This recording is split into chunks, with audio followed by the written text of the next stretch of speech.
तो आज का कार्यक्रम इसी मुद्दे पर है। आपका एक बार फिर स्वागत है। सबसे पहले आप सबके लिए जोरदार तालियों के साथ जनता जनार्दन का, देश के युवाओं का स्वागत करिए।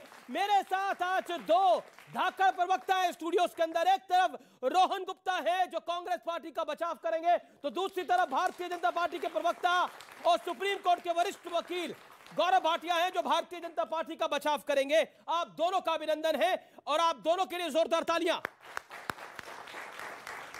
और मेरे साथ एक तरफ है कपिल मदान, एडवोकेट है और पॉलिटिकल एक्टिविस्ट भी है, उनका अभिनंदन है। सैयद जवाद है जो कि राजनीतिक विश्लेषक है, उनका अभिनंदन है। तो जोरदार तालियों से इन दोनों का स्वागत करिए। तो मेरे दूसरी ओर मनीष गुप्ता है और संजय राणा है, जोरदार तालियों से इनका भी अभिनंदन करिए। मैं सीधा रुख करता हूं, शुरुआत के 60 सेकंड में आपको दूंगा, रोहन गुप्ता आपको और गौरव भाटिया आपको। गौरव भाटिया 60 सेकंड की शुरुआत आपसे करते हैं।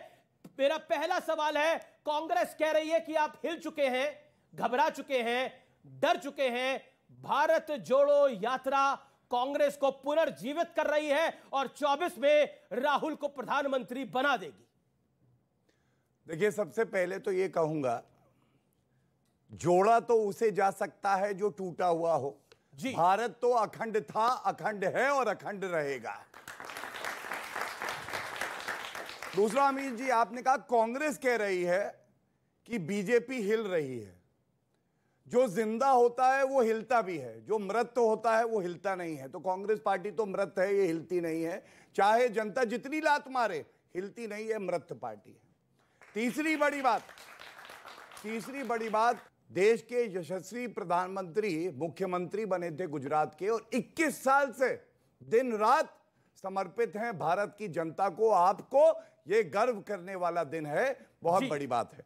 चौथी बात, देखिए, मैं इतना ही कहूंगा, जब सोनिया गांधी जी मैदान में कूद पड़ी, प्रियंका वाड्रा गांधी मैदान में कूद पड़ी, तो एक बात तो अगर आप आगे दूंगा आपको, ये जरूरी था, जी आगे दूंगा। आप मृत पार्टी हो चुके हैं, स्कूल टीचर दिखाई देता है। नहीं 60 सेकंड है, 60 सेकंड वो भी फॉलो करेंगे। आप मृत पार्टी हो चुके हैं और आप हिल भी नहीं सकते। लेकिन क्या आपको लगता है ये बीजेपी का कॉन्फिडेंस है या फिर आपकी मेहनत में कमी है? देखिए अमीश भाई, हमने देखा कि अभी विजयादशमी गई है और रावण, जिसको बहुत मजबूत माना जाता था, उसका एक अहंकार था और राम जी ने उस अहंकार को तोड़ा। यही अहंकार आज भाजपा में चिल्ला कर बोल रहा है और यही अहंकार चकनाचूर होने वाला है। इसमें मुझे कोई शंका में स्थान नहीं है। देखिए, आज किसी के लिए कुछ बोलना, आज देश ने आपको सत्ता दी है, आप अपनी बात करें। आपने 2 करोड़ नौकरियों का वादा किया था देश के सामने, 8 साल हर साल कहा था 2 करोड़, वो तो आप नहीं दे पाए। पर भारत जोड़ो यात्रा ने इनके जैसे जो प्रवक्ता है उनको 150 दिन का रोजगार दे दिया, उसमें कोई शंका का स्थान नहीं है। पहले ये लोग उस्तरा लेके घूमते थे, अब लोग लेंस लेके घूमते कि राहुल जी ने क्या पहना। मुद्दा ये नहीं है। भारत जोड़ो यात्रा का अमीश भाई जब से शुरुआत हुई, मुद्दे सिर्फ 3 थे। जो नफरत फैलाई जाती है उसके खिलाफ, जो महंगाई है, जो बेरोजगारी है। मेरे यहाँ पे सारे साथी बैठे हैं, उनके माँ बाप ने लाखों रुपए खर्च करके उनको एजुकेशन दिलवाया होगा। आप दिल पे हाथ रख के बोले आप चाहते हो वो आपको नौकरी मिल रही है, नहीं मिल रही है, क्या ये सरकार की जिम्मेदारी नहीं है? कितना भी कोस लो कांग्रेस पार्टी को, राहुल गांधी को करते रहो, पर आप अपनी जिम्मेदारी से क्यों दूर भाग रहे हैं? आप अपनी जिम्मेदारी निभाइए और फिर सवाल उठाइए। 60 सेकंड आपके भी कंप्लीट हो गए। गौरव भाटिया, आप लोगों को रोजगार मिल गया है 150 दिनों के लिए और आपने कांग्रेस को मृत पार्टी बोला, तो मेरे को एक बड़े पुराने पॉलिटिकल पंडित की एक कहावत याद आई कि किसी राजनीतिक दल को मृत नहीं मानना चाहिए, वो समंदर है, लौट के वापस आ भी सकता है। देखिए, सबसे पहले जो बात मैं कह रहा था वो पूरी कर लूंगा और फिर रोहन जी ने जो कहा उस बात का उत्तर दूंगा। जी। अगर राहुल गांधी इतने मजबूत नेता होते तो पहली बात तो जी अमेठी ना हारते, वायनाड ना पहुंचते। 49 चुनाव उनके नेतृत्व में लड़े, 39 हरा दिए, मतलब फेल हो गए हैं। और सबसे बड़ा प्रमाण क्या आपको मालूम है? एक मां को फिर से अपने बेटे को गद्दी पे बैठाने के लिए मैदान में उतरना पड़ा। प्रियंका वाड्रा गांधी भी आ रही हैं।